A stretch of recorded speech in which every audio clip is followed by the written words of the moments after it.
মুস্তাফিজ ইস্যুতে আসন্ন টি-20 বিশ্বকাপ খেলতে ভারতে যাবে না বাংলাদেশ। এবার বাংলাদেশে আইপিএল এর সব ধরনের সম্প্রচার বন্ধ রাখার নির্দেশ দিল সরকার। তথ্য ও সম্প্রচার মন্ত্রণালয়ের এক বিজ্ঞপ্তিতে জানানো হয়, আইপিএল থেকে বাংলাদেশের তারকা পেসার মুস্তাফিজকে বাদ দেওয়ার নির্দেশ দেয় বিসিসিআই। ভারতীয় ক্রিকেট বোর্ডের এমন সিদ্ধান্তের যৌক্তিক কোনো কারণ না থাকা এবং কাটার মাস্টারের সঙ্গে এমন ঘটনা বাংলাদেশের জনগণকে ব্যথিত, মর্মাহত ও ক্ষুব্ধ করেছে। উদ্ভূত পরিস্থিতিতে পরবর্তী নির্দেশ না দেওয়া পর্যন্ত আইপিএল এর সকল খেলা এবং অনুষ্ঠান প্রচার সম্প্রচার বন্ধ রাখার নির্দেশক্রমে অনুরোধ করা হলো।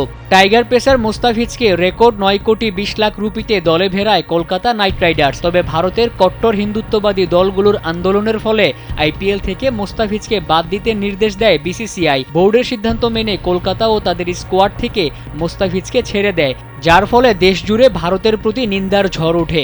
এরপর নিরাপত্তা শঙ্কায় ভারতের টি-20 বিশ্বকাপ না খেলার সিদ্ধান্ত নেয় বিসিবি। পরপর বাংলাদেশের দুই সাহসী সিদ্ধান্তের ফলে দুই দেশের সম্পর্ক এখন কোথায় গিয়ে দাঁড়ায় সেটাই দেখার বিষয়।